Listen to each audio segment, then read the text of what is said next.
자신을 위한 시간을 가져보세요. 그때 뭐 차를 마시든가 음악을 틀든가 자기만을 위한, 온전히 나만을 위한 행복감을 느끼기 위한 시간을 가져보세요. 어떤 현상이 일어날까? 이 안에 있던 너의 감독관이 이제 슬슬 모습을 드러냅니다. 너 지금 뭐 하고 있니? 그래 안 그래? 다른 사람은 지금 뭘 하고 있는데? 다른 사람은 지금 중국어 공부, 영어 공부, 무슨 공부 다 하고 있는데 너 지금 뭐 하는 거야? 끊임없이 한국인들에게는 이런 류의 경쟁의 시기, 자기개발이라는 이름으로 내 안에 있는 너의 감독관을 자극해서 끊임없이 알아서 스스로 자기를 착취하도록 만듭니다. 이해하셨어요? 제 말이 어떤 말인지? 이게 무서운 거예요. 이게 무서운 거예요.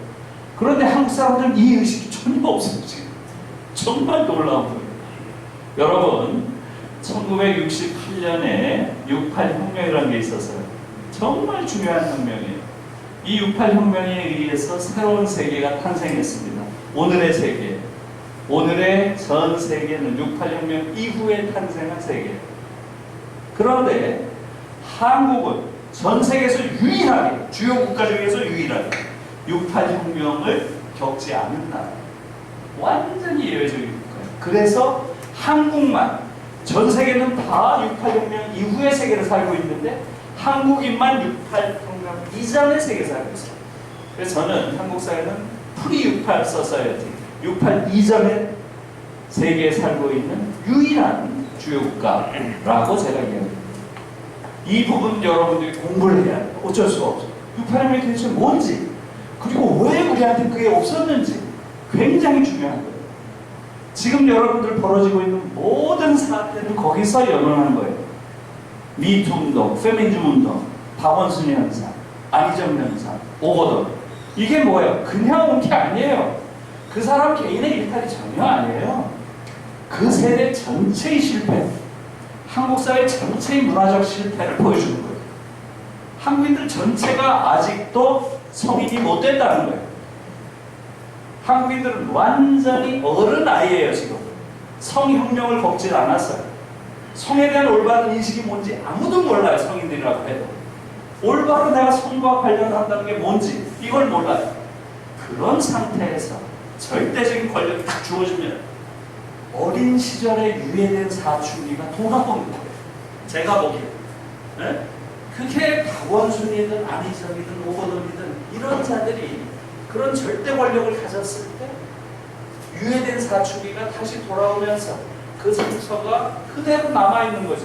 성과 관련돼서 단 한 번도 사회적인 공적인 공론장에서 논의된 적이 없는 나라예요.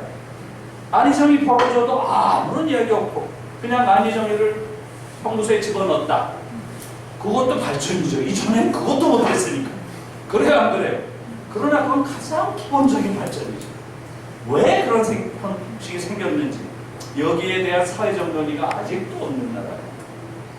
68 혁명에서 성의 혁명이라고 하는 이것이 전 세계에 있었고 그 과정에서 완전히 질적으로 새로운 그런 성문화가 발생했다고 하는 것, 그것도 대체로 모르잖아요.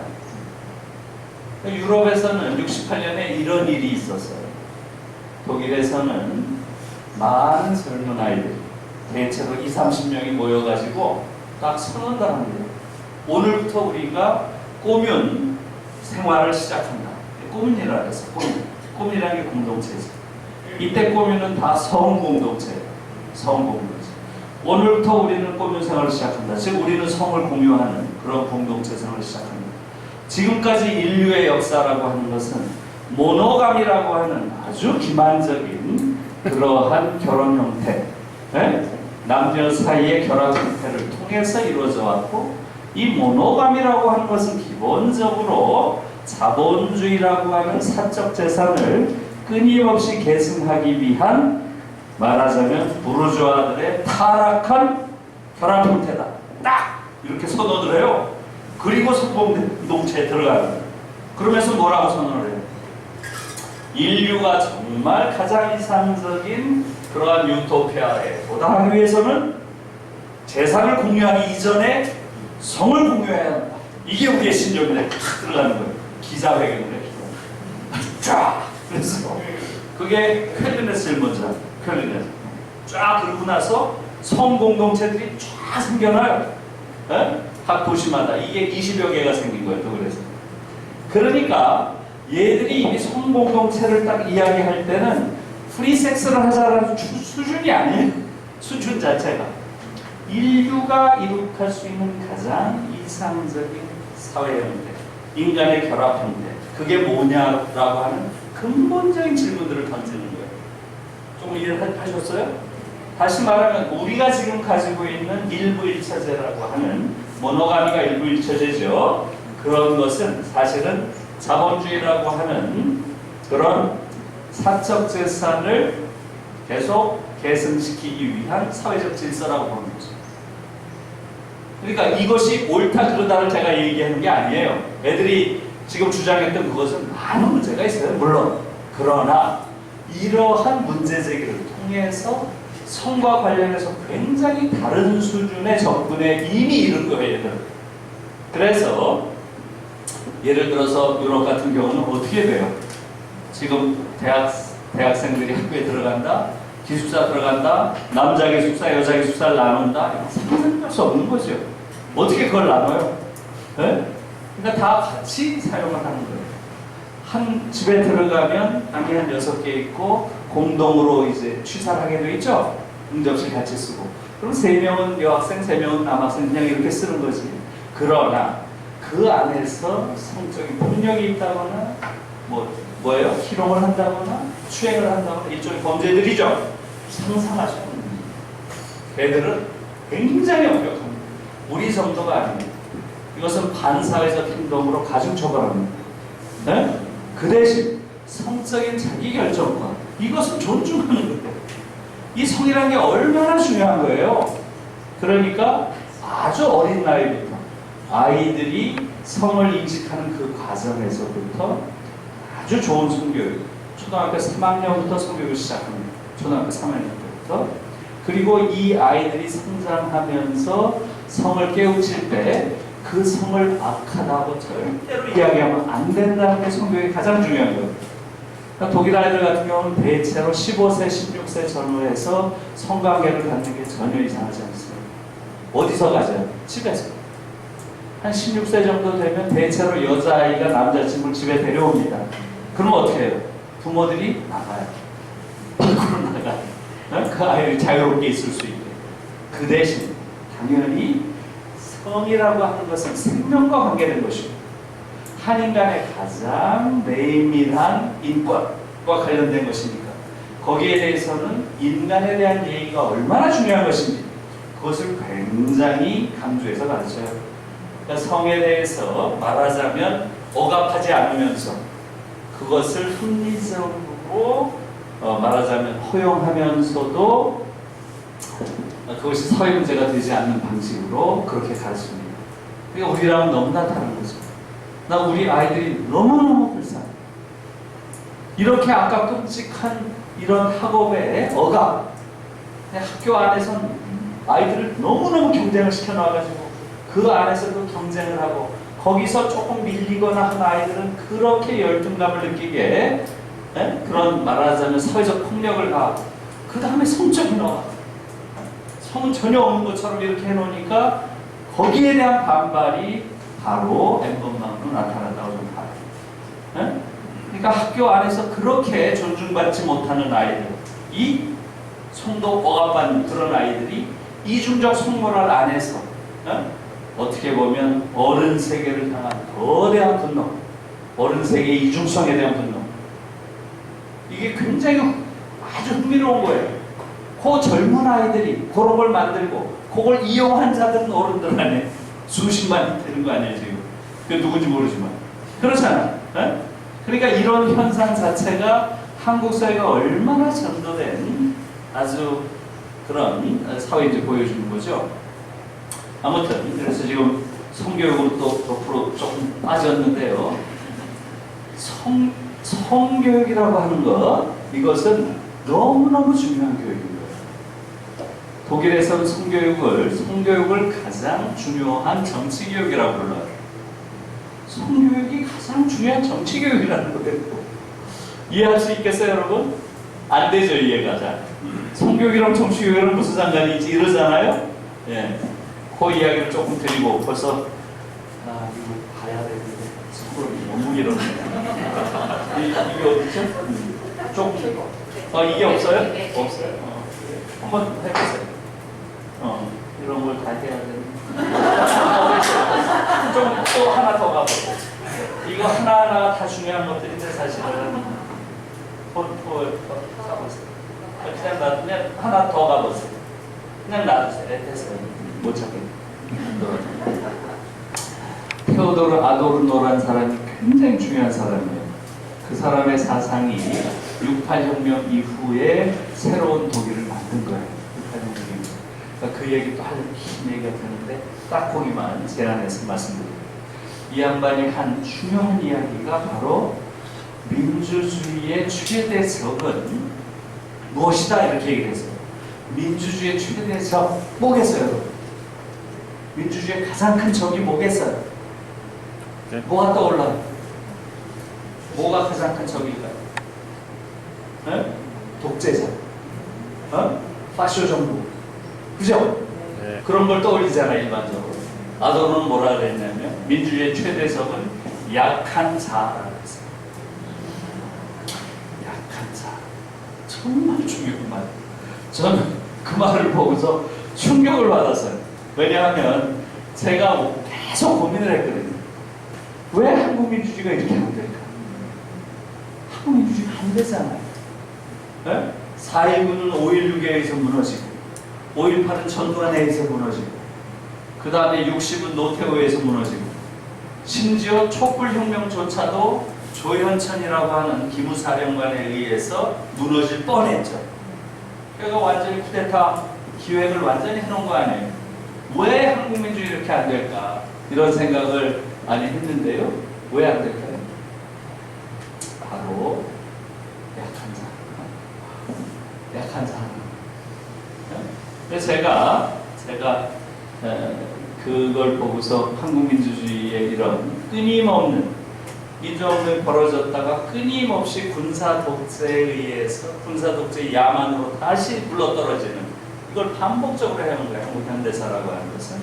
한국 민주주의 역사는 역설적으로 군사 쿠데타 역사예요. 말하자면.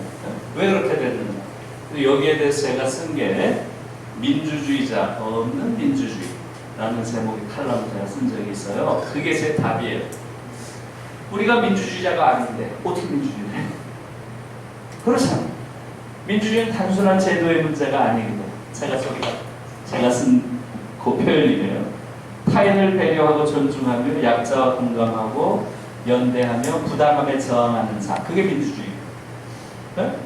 그런 민주주의자가 없는데 어떻게 민주주의를 하냐 이거죠. 제 식으로 표현을 하면 광화문에서 막 민주주의를 외쳤는데 바로 지하철 타고 집에 가서는 완전히 가부장적인 애기예요. 그 다음날 학교에 가서는 완전히 애들 막 쥐잡듯이 하는 그런 권위적인 교사야. 혹은 회사에 가서는 완전히 갑질을 일삼는 상사야. 그럼 민주주의 어디서 해요? 이게 지금 제가 던지는 물음이에요. 다시 말하면 광장 민주주의와 일상의 민주주의가 완전히 괴리된 사회라는 거예요. 아직도 그런 게 한국 사회라는 거죠. 그래서 그런 이제 제가 문제의식을 좀 가지고 있을 때 아도르노를 읽었더니 민주주의의 최대성은 약한 자다 이러는 거예요. 거기에 제가 좀 그야말로 눈을 번쩍 뜨이는 그런 충격을 받았어요. 그 말이 뭐예요? 자아가 약한 사람들로 이루어져 있는 공동체 거기서 민주주의 못한다는 거예요. 민주주의 못해요. 지금 한국 민주주의가 취약한 가장 중요한 이유는 한국인들이 너무 자아가 약해요. 너무 자아가 거의 없어요. 그냥 남들이 하는 거 따라하고 그저 남들 눈에 예속돼 있고 항상 남이 나를 어떻게 보고 항상 그거예요. 이건 너무 외모를 그냥 바꾸고 하고 몸뚱아리에 관심이 많고 몸뚱아리, 먹는 거, 다이어트 뭐 조깅, 이렇게 몸과 물질에 관심이 많은 나라가 어디 있어요? 한국 애들은 완전히 미국식이에요. 미국인들이 그래요. 미국인들이 가장 저열한 그런 반지성주의가 지배하는 나라예요. 어? 유럽에서 사실은 미국이라는 나라를 아주 깔보죠. 너무 저열하니까. 그저 물질주의를 꿈꾸고. 사람들 꿈도 우리랑 달라요. 아니, 유럽 사람들. 미국 사람이랑 우리 똑같아요. 항상 미국인들은 묻는 게 어떤 차 가지고 있니? 아파트 몇 평이니? 똑같아, 지금 한국이랑. 유럽에서 그런 걸 묻는다는 건 정말 창피한 일이죠. 네? 그건 그야말로 사회적으로 경멸받는 일이에요. 다시 말하면, 또다시 아까 얘기로 돌아가면, 한국은 단 한 번도 탈물질주의라는 문화가 들어와 본 적이 없어요. 이게 지금 한국 사회를 너무나 저열한 사회를 만든 거예요. 지금 유럽인들 대부분은 탈물질주의적 사유를 하고 있다. 미국도 마찬가지예요. 심지어 미국도 전부는 아니지만, 주류 문화는 아니지만, 소위 일탈적 문화로서 히피 문화 같은 것. 이것은 극단적인 탈물질주의를 실험한 거예요. 한국은 그런 것조차도 없어요. 네? 그런 것조차. 그러니까 지금 여러분들이 대안적 삶을 모색하는 이런 것들이 한국 사회에서는 굉장히 중요한 의미를 가질 수 있는 거죠. 이런 사람들이 조금씩 생기기 시작했잖아요. 자생적으로. 이런 것들이 갖는 의미가 그렇게 큰 거죠. 그래서 아무튼 약한 자아를 가지고 있다는 이 문제가 한국 사회의 민주주의를 이야기할 때 굉장히 중요한 부분이에요. 사실은 저 자신은 그것을 여러분들도 아마 많이 느낄 거예요. 저는 중앙대학교에 사실 느꼈어요. 중앙대학교 교수가 1000명입니다. 1000명. 그런데 두산이라는 재벌이 어느 날 들어왔어요. 자기들이 샀대요, 학교를. 그래서 야, 대학도 살 수 있나? 대학이 사고 팔 수 있는 물건이에요? 터무니없는 이야기죠. 한 사회 최고의 고등교육기관인데 그걸 어떻게 살 수가 있어요? 1300억에 샀다는 거예요. 그리고 들어오더니 제일 먼저 한 게 뭐예요? 대학의 민주적 가버넌스를 무너뜨린 거예요. 네? 다시 말하면 총장 직선제를 무너뜨리고 없애버리고, 어떤 기준으로 없앤지는 모르겠어요. 이건 완전히 대학 민주를 파괴한 거죠. 그러면서 임명제로 바꾸고 자기 멋대로 임명하는 거예요. 임기도 자기 멋대로. 너 1년에, 너 4년에. 이야, 이건 정말 있을 수 없는 얘기인 거예요. 초등학교 반장도 다 민주적으로 뽑잖아요, 지금. 그래야 초등학교 반장도 다 민주적으로 투표하지 않아요? 최고 지성들이 모였다고 하는 대학에서 대학 총장을 지 멋대로 들어와서 돈 주고 샀다 이거예요, 대학을. 그게 도대체 말이 되는 소리냐고요. 에? 그럼에도 불구하고 문제 있다 라고 문제를 제기하고 저항하는 교수가 거의 없는 거예요. 그거 보고 제가 너무 놀랐어요. 저는 그러한 만행보다 교수들이 보인 반응에 더 놀랐어요. 아, 이래서 민주주의 못하는 거예요. 결국은 본격적으로 싸운 건 딱 10명이 싸웠어요. 그래서 우리가 이겼어요.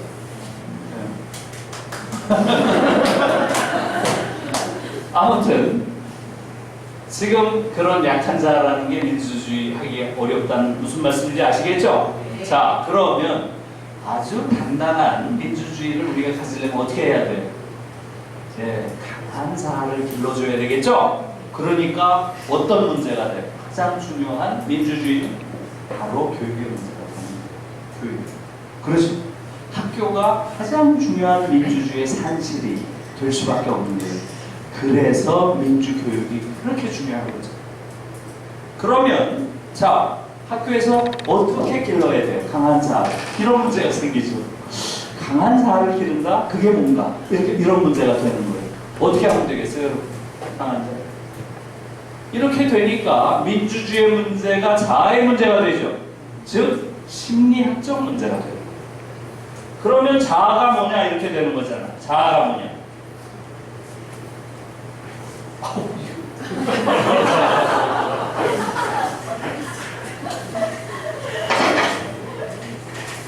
자아라는 건 이제 심리학의 영역에 들어올 수밖에 없는 거죠. 바로 프로이트의 유명한 이 틀이 있는 거죠.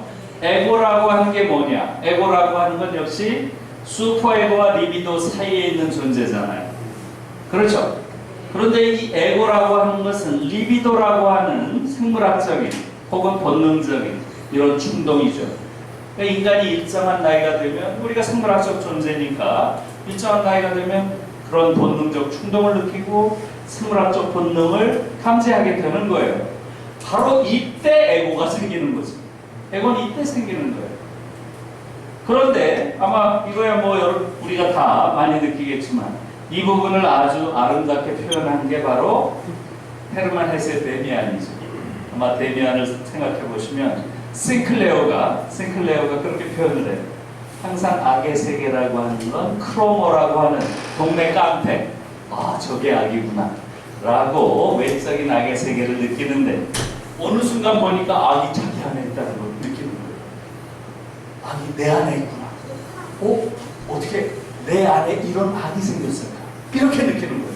이게 굉장히 성장 과정의 전형적인 과정이죠. 왜 그렇게 했어요? 슈퍼에고가 리비도, 즉 슈퍼에고, 사회적 관습, 도덕, 윤리 이런 것들이 리비도를 악이라고 공격을 하니까 이런 충동을 자연스럽게 느끼는 나이가 될 때 스스로를 악인이라고 느끼는 거예요. 아이들이. 이해하셨죠? 그 나이에 딱 스스로를 악인이라고 느끼게 되는 거예요. 이게 굉장히 중요하다는 거예요. 이 상황. 예? 다시 말하면 누구예요? 헤르만 헤세의 경우도 아주 전통적인 유럽의 기독교 윤리가 굉장히 엄격하잖아요. 성에 대해서 굉장히 성을 데모나이즈, 악마화합니다. 성을 나쁜 것이라고 공격을 해야 되니까 리비도를 슈퍼에고 공격을 하면 에고가 어떻게 돼요? 에고가 리비도가 사라지나요? 공격하면? 사라지는 게 아니죠. 에고에 어떤 현상이 생겨요? 에고에 바로 죄의식이 생긴다는 거예요. 이 죄의식이 가장 중요한 게 뭐예요? 죄의식이라는 거예요. 네? 리비도를 공격하면 공격할수록 에고는 깊은 죄의식을 내면한다는 거예요. 그리고 이 깊은 죄의식을 가진 아이들일수록 어떻게 돼요? 바로 에고가 어떻게 되겠어요? 약한 자아를 갖게 된다는 거예요. 죄의식을 깊이 가질수록 자아가 약해진다는 거예요. 여기서부터가 이제 정치학이에요. 이렇게 약한 자아를 가진 자들은 권력 앞에 굴종적인 인간이 된다는 거예요. 거기서 이제 정치학으로 넘어가요. 그러니까 이렇게 약한 자아를 가진 인간일수록 권력 앞에 또는 권위 앞에 굴종적인 인간이 된다. 이게 이제 유명한 권위주의 성격 이론이라는 거예요. 권위주의 성격 이론.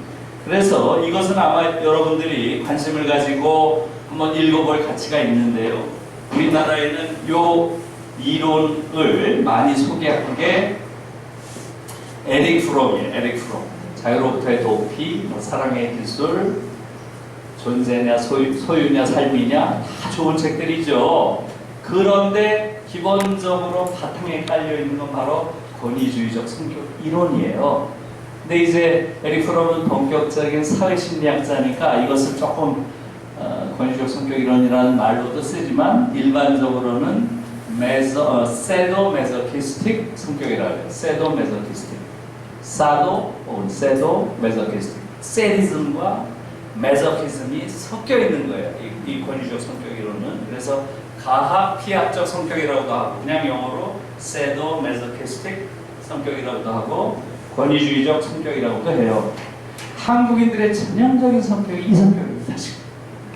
한국이라는 나라가 완전히 성을 억압해놓고 완전 이중적 성모랄로 돌아가고 거의 모든 아이들이 성적으로 다 죄책감을 가지고 있어요. 죄책감을 가지고 있고 그러다 보니까 자아가 엄청 약해요. 아이들이. 그러니까 권위 앞에서 잘못된 권위에 저항 못합니다. 그저 빌빌대요. 불정적이에요. 그리고 자기가 권력을 가졌을 때는 그 밑에 사람에 대해서 아주 잔혹하게 억압합니다. 이게 말하자면 자기가 벌벌벌벌 권위 앞에서 기는 게 메소키스틱한 거고 자기가 권력을 가졌을 때 밑에 있는 사람을 짓밟는 게 바로 세디스틱한 거죠. 가학적, 피학적. 이게 한국인들은 거의 대부분 제가 보기엔 80% 이상이 권위주의적 성격 가지고 있어요. 그래서 한국에서 벌어지는 대부분의 일들, 선거와 관련된 일도 마찬가지. 이런 성격에서 일어나는 것이고, 민주주의적 성격 구조를 가진 사람이 굉장히 드물어야 하는 거죠. 그래서 이런 성격을 대체로 이 사람들은 사이클리스트 멘탈리티라는 말 많이 해요. 사이클리스트 멘탈리티. 사이클 어떻게 타요? 사이클리스트들이 위를 쳐다보면서 막 타죠. 위에 있는 사람이 이렇게 숭상하고 아래선 보이지 않지만 막 밟고 있죠. 아래는 막 밟고 위는 이렇게 우러러.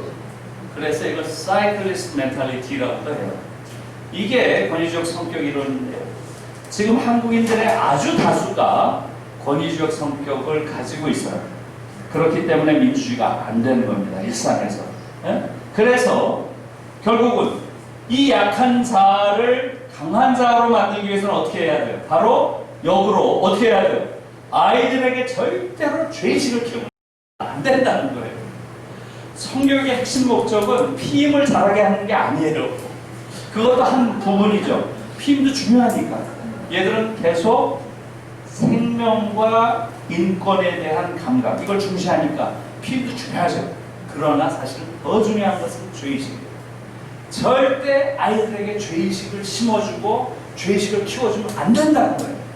그러면 아이들이 너무나 약한 자아를 갖게 되고, 그런 아이들일수록 잘못된 권위 앞에서 발발을 기는 그러한 노예적인 인간, 권위주의적 성격의 인간이 된다는 거예요. 그래서 이것이 독일에서 성교육을 하는 중요한 원인이었던 거예요. 그래서 독일 성교육의 제1원칙이 뭔지 아세요? 절대 성과 관련해서 윤리적인 판단을 내려서는 안 된다. 이런 말이에요. 성은 윤리와 관련된 문제가 아니니까. 성은 윤리적으로 악한 것이라거나 이런 게 아니라는 거죠. 인간이 생물학적 존재에서 당연히 지니고 나온 것이고, 그러나 그것은 어때요? 생명과 관계되고 다른 인간의 가장 중요한 인권과 관련된 문제이기 때문에 철저한 책임의식을 같이 가르쳐야 된다. 이렇게 된 거죠. 이해하셨죠?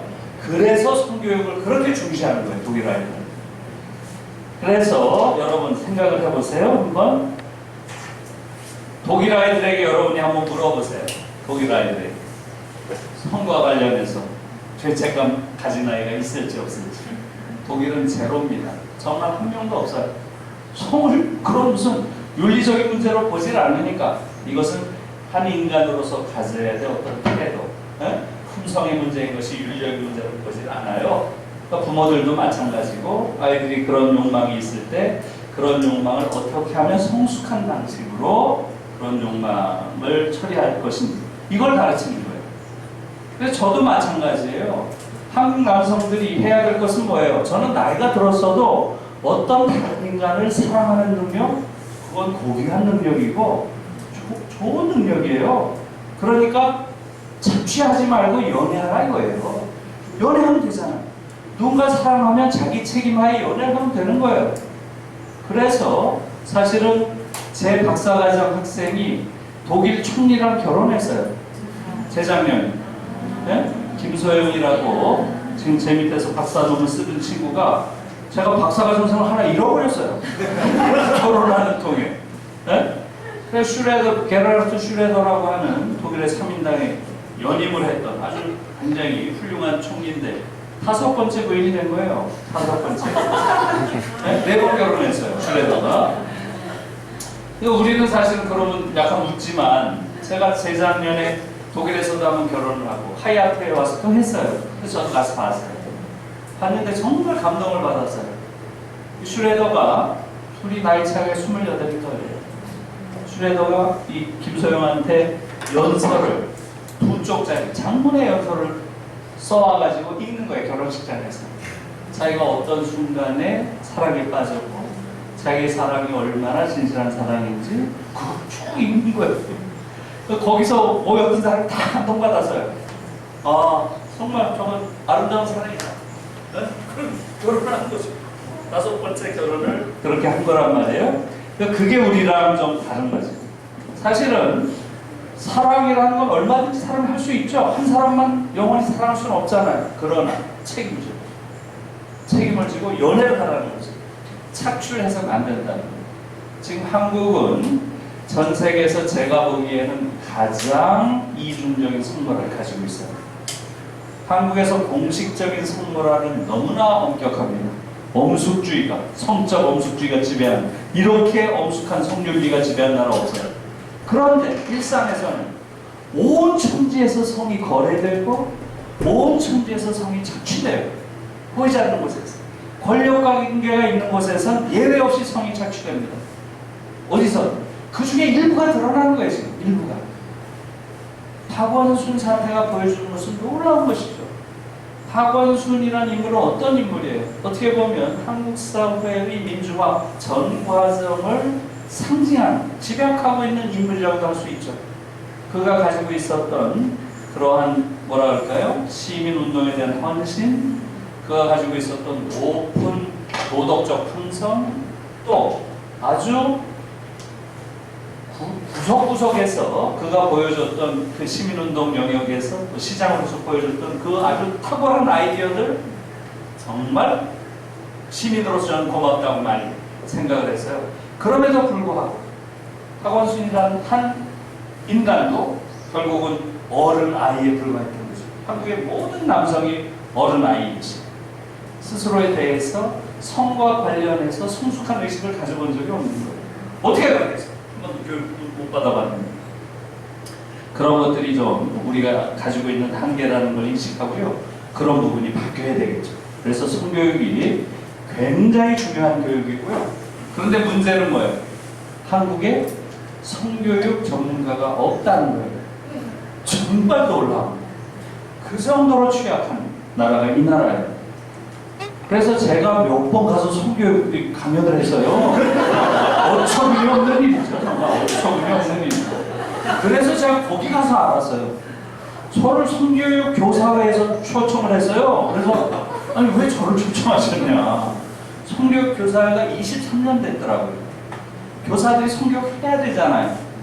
근데 우리는 주로 뭐 피임을 어떻게 하고 대체로 이런 수준의 기술적인 영역을 하는 거예요. 이런 정치적인 사상적인 맥락은 지금 가르친 게 전혀 없고요. 그런데 그분들 한편에서 물었어요. 왜 저 같은 놈을 불렀냐. 제가 무슨 성교육 알지도 못하는. 그랬더니 성교육 전문가가 없대요. 정말 놀라운 일이에요. 그래서 앞으로라도 지금 한국 사회에서는 이 성교육은 정말 바뀌어야 되는 것이고요. 예, 그다음 그다음에 이제 좀 전에 그 얘기를 하려고 했는데 우리 고등학생들 같은 경우는 거의 예외 없이 거의 대부분의 아이들이 성과 관련해서 죄책감을 가지고 있어요. 죄책감을 가질 수밖에 없어요. 성을 자꾸 나쁜 거라고 하고 은폐하고, 그러니까 얘들이 볼 때는 어른 세계라고 저건 뭔가, 저건 너무나 위선적이고 기만적인 자들, 또 어른 불신하는 거죠. 그러니까 그렇게 가면 안 되는 거예요. 그걸 온전하게 공개적으로 그리고 아주 사무적으로 성을 신비하면 안 돼요. 독일 아이들도 성교육 보면 아주 그냥 자칼리, 독일 말로는 그냥 냉정하게 성에 대해서 일체의 신비화 없이 그렇게 합니다. 네. 아무튼 그렇게 성교육을 잘 해야 되는 것이고요. 독일 아이들은 우리와는 정반대죠. 성과 관련해서 죄책감 갖는 아이 없다 그랬죠? 가질 수가 없어요. 이렇게 교육을 받으니까. 그런데 독일 아이들은 뭐 할 때 죄책감을 가져요? 독일 아이들의 82%가 소비할 때 죄책감을 가집니다. 82%. 최근에 나온 그 지표예요. 82%. 독일 아이들 5명 중에 4명이 소비할 때 깊은 죄책감을 느낀다는 거예요. 왜 그렇게 했어요? 미래 생명에 대한 책임. 미래 생명에 대한 책임. 얘들은 늘 그 말을 합니다. 미래 생명에 대한 책임. 지금 나의 욕망을 위해서, 나의 탐욕을 위해서 내가 이렇게 막 소비를 해대면 미래 생명들이 살아갈 이 지구가 더 많이 파괴된다는 거예요. 내 욕망이 어쩌면 미래 살아갈 아이들이 살아야 될 이 공간, 지구라는 이 생태를 망가뜨리는 그런 무책임한 그런 행동이라고 생각하는 거예요. 어떻게 보면 독일에서는 좀 너무 세게 이걸 가르쳐 놔가지고 어린아이들도 다 소비하는 걸 꺼려해요. 놀랍습니다. 그래서 제가 우리 아이들을 데리고 독일에 가면 우리 아이들이 그런 얘기를 해요. 아니 독일이 이렇게 잘 사는 나라인데 왜 대학생들이 저렇게 꼬질꼬질해요. 꼬질꼬질하죠. 네? 대학생들이 누가 화장을 해요? 누가? 화장할 시간이 어디 있어요? 그리고 네? 그리고 대학생들이 누가 그렇게 좋은 옷을 입어요? 대학생들이야 그냥 티 같은 거 하나 반바지 캠퍼스 안에서 신발도 안 신고 다니잖아요. 네? 그러고 다니는 게 대학생인 거지. 우리나라 대학생들은 사실은 학문을 하는, 아까 말로 연구하는 자로서의 기본적인 전제가 완전히 결여되어 있는 아이들이에요. 얘들은 한국 모든 대학 보세요. 대학 주변이 완전히 상품 세계로 포위되어 있잖아요. 완전히. 그 안에서 아이들 자체가 소비 문화에 완전한 포로가 되어 있어요. 전부 화장하고, 너무 좋은 옷을 입고 다니고. 그러니까 독일 아이들이 와서 어떻게 저렇게 대학생들이 좋은 옷을 입느냐는 거죠. 독일 대학생은 정말 다 거지같이 하고 다니죠. 네? 그런 게 현실이에요. 그런데 얘들이 거지같이 하고 다니는 데는 단순히 돈이 없거나 돈을 아끼겠다는 게 아니에요. 바로 미래 생명에 대한 책임, 소비라고 하는 것이 가지고 있는 반생태적인 속성에 대해서 깊이 자각하고 있는 거예요. 말하자면 문명사적인 그런 전환을 이들은 아주 개개인들이 하고 있는 거예요. 다시 말하면 성장 이데올로기, 발전 이데올로기라는 게 얼마나 후구적이고 그러한 이데올로기가 인류를 곧 완전히 지옥으로, 생태 지옥으로 빠뜨릴 것이라는 거예요. 이것을 깊이 인식하고 있어요. 대부분이. 그래서 소비를 안 하는 정도가 아니에요. 독일 아이들의 약 3분의 1 정도가 소비 포기 운동을 적극적으로 하고 있어요. 소비 포기, 일체 소비 안 해요. 네? 일체 소비 어떻게 해요 그럼? 집 앞에다가 조그만 텃밭만 있으면 뭘 심어서 기르고, 그 다음에 이제 일반 슈퍼에서는 유통기간 지나면 바로 애들은 냉장고 밖으로 해서 내놔요. 그럼 그거 갖다 먹고, 그런 식으로 사실상 거의 소비를 안 하고요. 독일 대학교 강의실의 가장 흥미로운 풍경은 바로 이 맨 앞자리에 앉는 아이들이에요. 대체로 이 맨 앞자리에 앉는 아이들은 머리를 막 여기까지 기는 그런 히피들 있죠. 그런 아이들이 딱 앉아가지고 꼭 뜨개질을 합니다. 뜨개질. 남자애들 딱 앉아가지고 뜨개질해요. 저 뒤에 앉아서 해도 되는데 꼭 앞자리에 앉는 그러니까 이건 뭐예요? 뜨개질 그렇게 많이 해요. 뜨개질. 뭐예요? 이것은 옷 하나를 사는데 들어가야 얼마 들겠어요? 그래야 안 그래요? 일종의 시위죠. 옷도 안 사겠다. 옷도 안 사겠다. 말하자면 자본주의의 소비 구조 자체에 대한 데몬스트레이션, 시위를 하는 거예요. 그런 아이들이 엄청 많아요. 우리로서 상상할 수 없는 문화죠. 우리는 그런 문화가 전혀. 중고등학생 안에 소비할 때 죄책감 느끼는 아이들이 있어요? 이것은 한국 사회가 이미 문화적으로도 자본 독재에 완전히 포획되어 있다는 걸 보여주는 거예요. 한국 사회에서는 일체의 자본의 운동에 불리한 논리들은 제거됩니다.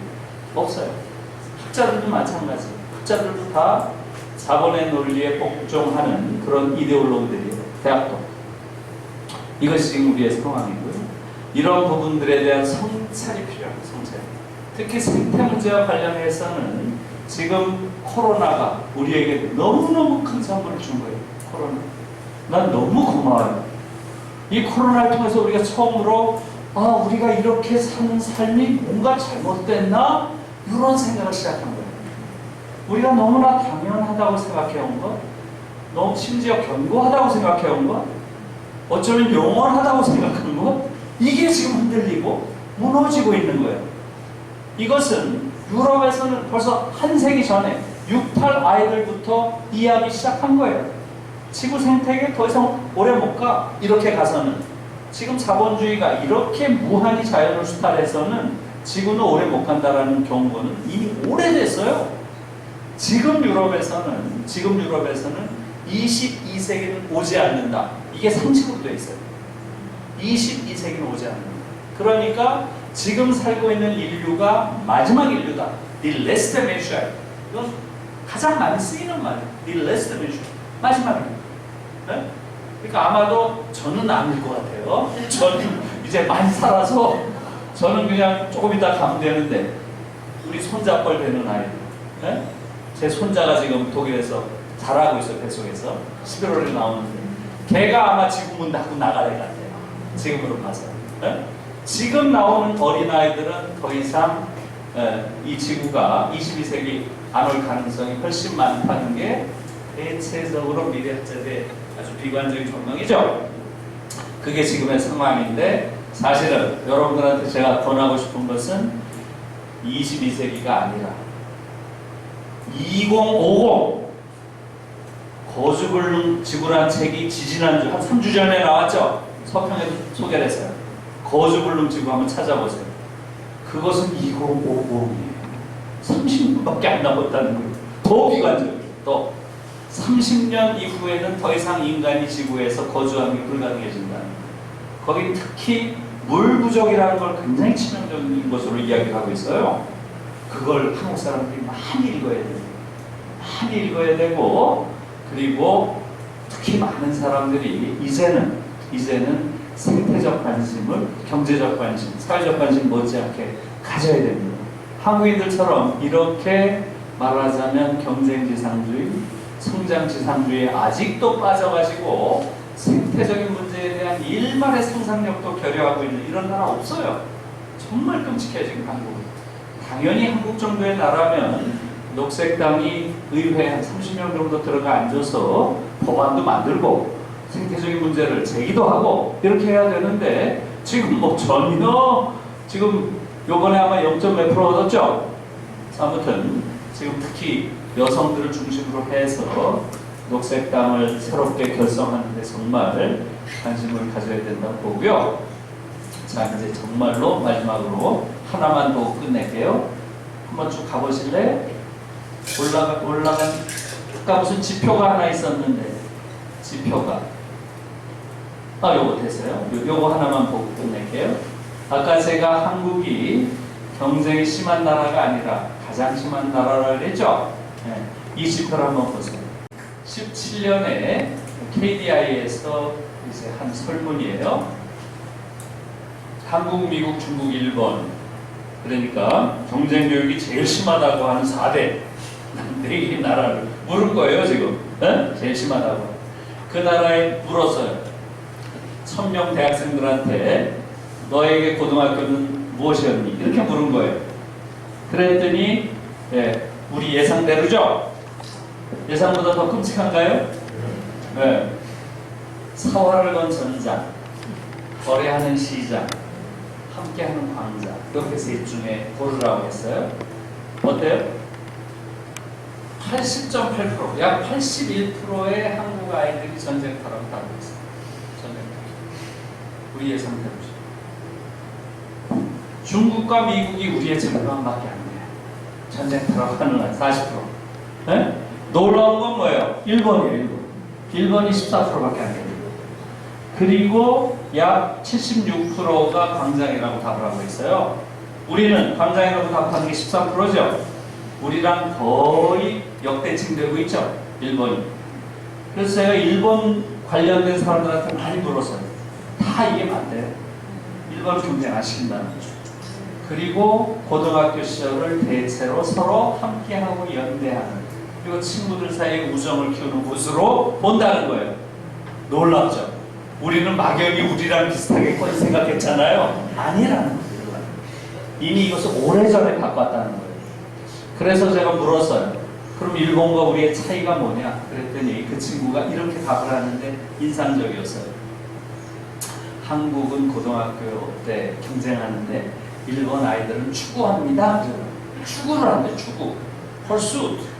네? 이미 중학교 때부터 대체로 자기들이 하고자 하는 것들을, 그러한 개성들을 이미 중학교 시절부터 굉장히 말하자면 갖도록 하고, 고등학교가 되면 그것을 나름대로 추구한다는 거예요. 그 추구하는 과정을 친구들끼리 서로 응원해요. 그러더라고. 우리처럼 서로 막 이렇게 경쟁해서 1등을 하겠다는 게 아니라 꿈을 놓고 꿈을 추구한다는 거예요. 또 우리랑 다르다는 거예요, 완전히 이 자체가. 근데 그 꿈을 서로 응원한다는 거예요. 그러니까 공동체 의식 같은 게 있다는 거죠. 이렇게 얘기를 합니다. 그래서 이건 정말 한국 교육이 그야말로 전 세계에서 가장 경쟁이 심하다고 하는 네 나라를 둘러봐도 이런 경쟁은 없는 거예요. 그러니까 이것이 우리한테 주는 아주 슬픈 메시지는 뭐예요? 인생에서 가장 중요한 또 가장 행복해야 될 그 시기를 전쟁터에서 보내는 전부 전쟁터에서 다 노병들이에요. 우리 아이들은 지금 노병들. 대학에 들어온 아이들이 이미 전쟁터에서 산전수전 다 겪은 노병들이야. 그런 애들이 정상적인 인간이 되겠어요? 자기 주변에 있는 아이들을 다 친구라고 우정의 관계로 맺는 게 아니라 적대 관계로 맺는, 옆에 있는 아이가 다 경쟁자의 적이라고 생각하는 이런 아이들이 정상적인 인간으로 성장할 수 있겠어요? 이게 문제인 거예요. 그래서 실제로 이것은 그대로 OECD 지표들 보면 그대로 나옵니다. 여러분 집에 가서 찾아보세요. 어려운 것도 아니에요. 사회관계지수라는 게 있어요. 사회관계지수. 한 사회 안에서 그 구성원들이 얼마나 긴밀한 관계로 얽혀 있는가 이런 걸 묻는 거예요. 한국 계속 꼴찌입니다. 계속 꼴찌. 거기에 이제 중요한 지표가 뭐겠어요? 타인과의 신뢰. 계속 꼴찌입니다. 압도적으로 꼴찌예요. 제가 보기로는 덴마크가 87%인가 그런데 한국은 20% 정도밖에 안 돼요. 타인을 신뢰하는 수준입니다. 그리고 내가 결정적인 어려움에 처했을 때 나를 도와줄 타인이 있는가 이것도 제일 낮아요. 전 세계에서 제일 낮아요. 그러니까 이미 한국 사회는 이걸 사회라고 부를 수 없을 정도로 완전히 망가진 사회. 그 아이들, 그 속에 아이들이 있는 거죠. 이것이 문제라는 거고요. 그래서 제가 이것을 한 방송에서 방송을 했어요. 이 지표를 가지고 TVN이라는 방송에 미래 수업이라는 걸 찍자 그래서 제가 그걸 했는데 그 자리에 다니엘이라는 애가 나왔어요. 독일에 하나 있죠? 걔가 나와서 내가 걔한테 물어봤어요. 다니엘은 이 중에 어떤 거냐? 그랬더니 이 친구가 나는 적이 없어요. 그러더라고요. 그럼 뭐냐? 그랬더니 저에게 고등학교 시절은 매일매일 파티였어요. 파티였어요. 파티. 울컥하더라고요. 그 소리를 듣는데 저는 사실 독일 아이들 알죠. 걔는 파티예요. 매일매일. 매일매일이 행복한 파티예요. 그야말로 매일 연극하고 영화 보고 책 보고 여행 가고 연애하고 고등학교 시절이 가장 행복한 시절인 거예요. 그걸 통해서 아이들이 성숙한 인간이 되는 거죠. 그걸 통해서 아이들이 다른 사람을 사랑하는 능력을 갖게 되는 거죠. 우리 아이들한테 사랑할 시간이 어디 있어요? 남을 사랑하거나 어떤 여성을 연애를 한다거나 이런 감정이라는 게 얼마나 중요한 거예요. 그 아이들한테 가장 중요한 거 15세 전후한 나이 그것은 연애라는 거죠. 그거보다 더 중요한 게 없어요. 연애를 한다는 건 뭐예요? 다른 사람에 대한 사랑을 하는 능력 배우는 거예요. 연애 굉장히 중요시하는 거예요. 그리고 아주 정말 숭고하고 아름답고 정말 유일무이한 그런 사랑을 해본 사람과 그렇지 않은 사람은 세상을 보는 관점이 달라요. 다시 말하면 모르겠어요. 한 인간을 깊이 사랑한 사람은 그 이후에 대부분 휴머니스트가 돼요. 대부분. 네? 저는 그렇게 생각해요. 인간이 본래 다른 사람을 사랑하는 그러한 본능을 가지고 있다고 저는 생각합니다. 한 인간을 사랑함으로써 인간이 귀하다는 감각을 느끼는 거예요. 그러면 한 인간을 통해서 보편적인 유로서의 인간을 사랑하는 능력을 갖게 되는 거예요. 그렇다면 연애나 사랑이라는 게 얼마나 중요한 거예요. 그러니까 얘는 장려하는 거예요. 그리고 그 과정에서 성적인 욕망 같은 걸 느낀다? 그것을 자기가 통제하는 안에서 그것을 막는 게 아니라 할 수 있는 책임 능력을 가르치고 그것을 서로 존중하는 안에서 할 수 있도록 허용하는 거예요. 그러니까 이 아이들을 보면 우리 아이들이 저는 너무 불쌍한 거예요. 이 아이들을 성적으로 억압을 해놓고 악마하고 막 아이들 깊은 죄의식을 내면하고 그러면서 학업이라는 걸로 그렇게 억압을 당하고 그러니까 어떻게 온전한 아이가 이 안에서 자라겠어요? 그렇게 해서 저는 지금 한국 교육은 정말 우리 어른들이 이제는 연대해서 이 교육을 바꿔야 돼요. 우리 아이들이 뭘 못났다고 왜 행복할 수가 없어요? 네? 너무 우리 아이들이 불행하고 이것은 우리 어른들이 정말 우리가 불행했다고 해서 걔들을 똑같이 걔들 골탕 먹이면 안 되잖아요. 우리가 알잖아요. 이제 그렇게 되면 안 된다는 거. 이 아이들은 더 이상 우리 때보다 더 불행해야 돼요. 우리 때는 그래도 조금 그래도 이렇게 여지가 있었어요. 도망칠. 요즘 아이들은 없잖아요. 너무 불쌍한 것이고요. 그래서 이 아이들을 이제 한국에서 바꿔야 된다. 이렇게 생각하고 있습니다. 제가 더 말씀드리고 싶은 게 많이 있는데 아무튼 지금 시간이 많이 돼서요. 이 정도만 말씀드리고요.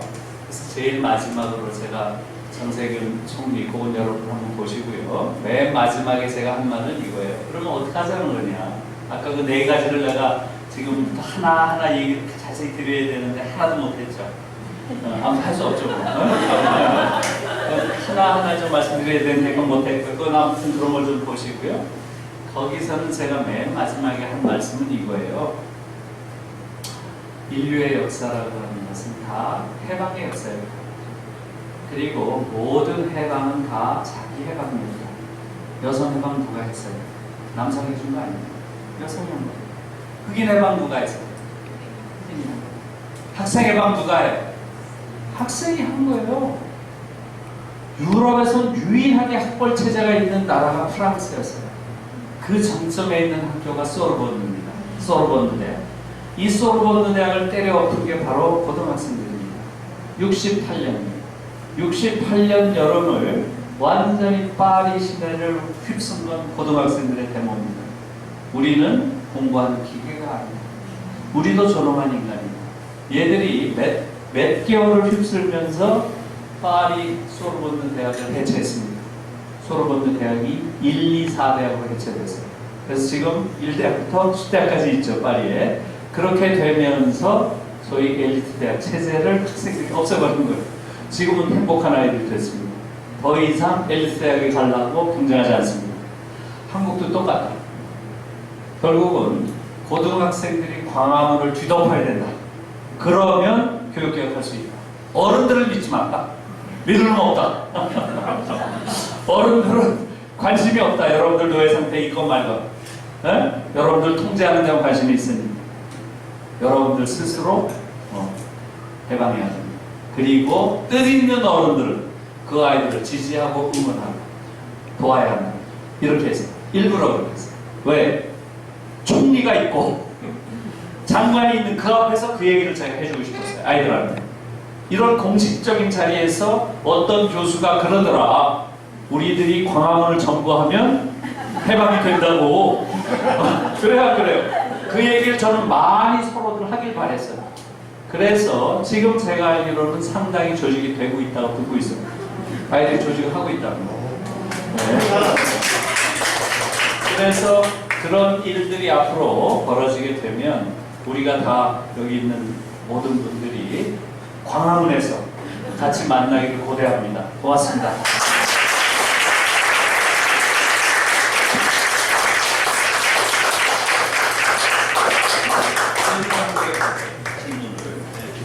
제가 지금 쭉 말씀을 드렸는데요. 여러분들이 질문을 또 궁금한 게 있을 거고, 이런 부분도 있을 텐데 하는 그런 것들을 한없이 좀 말씀해 주시죠. 그러면 잘 될 수가 없어요. 내가 어떤 노예 상태에 있는지를 깨닫는 것, 이게 자율이 되기 위한 첫 번째 조건이라는 얘기잖아요.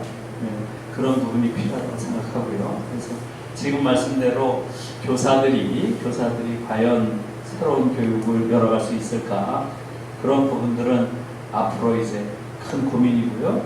거기서 제가 생각하는 건 있어요. 긴 얘기니까 그냥 짧게 말씀드리면 교사 양성 과정을 바꿔야 돼요. 교사 양성 과정이 지금 우리는 너무 부실합니다. 20대 교사가 된다는 건 사실은 말이 안 돼요. 20대 초반 아이들 어떻게 아이들을 가르쳐요? 지식이야 가르쳐줄 수 있죠. 2 더하기 3은 5다 이거 가르치는데 교육은 그게 아니잖아요. 아까 말씀드린 지식을 가르치는 게 아니거든요. 아이들 안에 있는 걸 끄집어내줘야 되는데 인간은 알아야 끄집어내죠. 그건 일정 연령이 좀 돼야 되거든요. 그래서 비유를 하자면 독일의 경우는 교사 양성 과정과 의사 양성 과정이 거의 같아요. 그러니까 기본적으로 의사는 인간의 몸을 다루는 자고 교사는 인간의 정신을 다루는 자거든요. 사실 정신을 다루는 더 어렵죠. 몸보다. 그래서 대체로 초등학교 교사는 최소 6년, 최소 보통 한 8년. 그 다음에 중고등학교 교사는 최소 8년이에요. 보통 10년. 그러니까 20대 교사가 없죠. 그래서 대체로 중고등학교 교사는 석사 아니면 박사예요. 중고등학교 교사는 반드시 논문을 쓰게 합니다.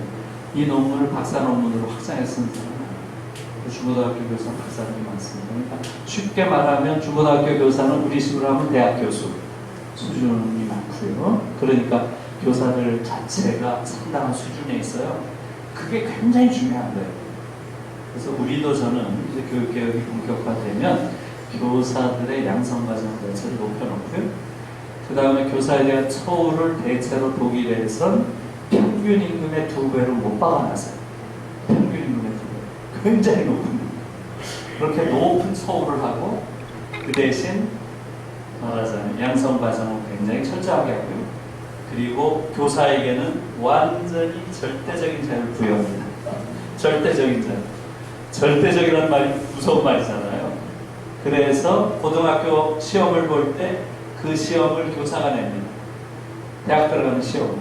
고등학교 졸업시험 가지고 또 대학 들어가거든요. 그걸 교사가 내고 그 교사가 채점까지 해요. 우리 같은 상상도 할 수 없는 얘기죠. 우리 교사를 믿지 않는 사회니까.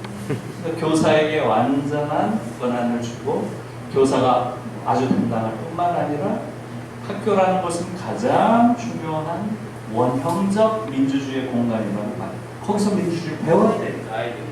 그러니까 일체의 권위와 위기의 관계가 없는 학교입니다. 독일 학교. 모든 교사들이 다 평등해요. 우리처럼 뭐 교장, 교감, 부장 뭐 이런 거 없어요. 완전히 수평적인 조직이고요. 그래서 독일 같은 경우는 교장을 뽑을 때가 되잖아요. 그러면 그때 집중적으로 교사들이 연차 휴가를 냅니다. 혹시 교장 될까봐 무서워서. 혹시 교장 될까봐 무서워서 그때 막 집중적으로 휴가 내요. 교장 안 하려고. 어? 그게 정상적인 학교예요. 모든 교사가 다 똑같고 교장이라는 것은 일종의 봉사자인 거죠. 행정을 해야 돼요.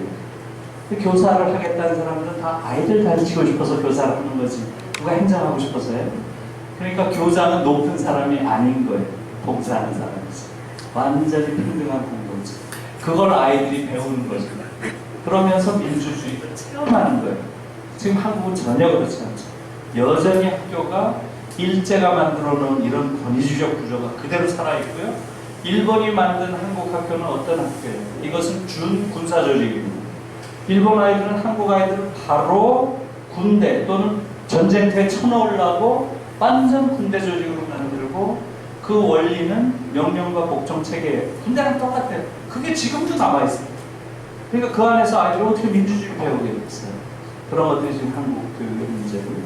그러니까 문제가 한두 가지가 아닙니다, 지금. 예, 여기까지 하겠습니다. 고맙습니다.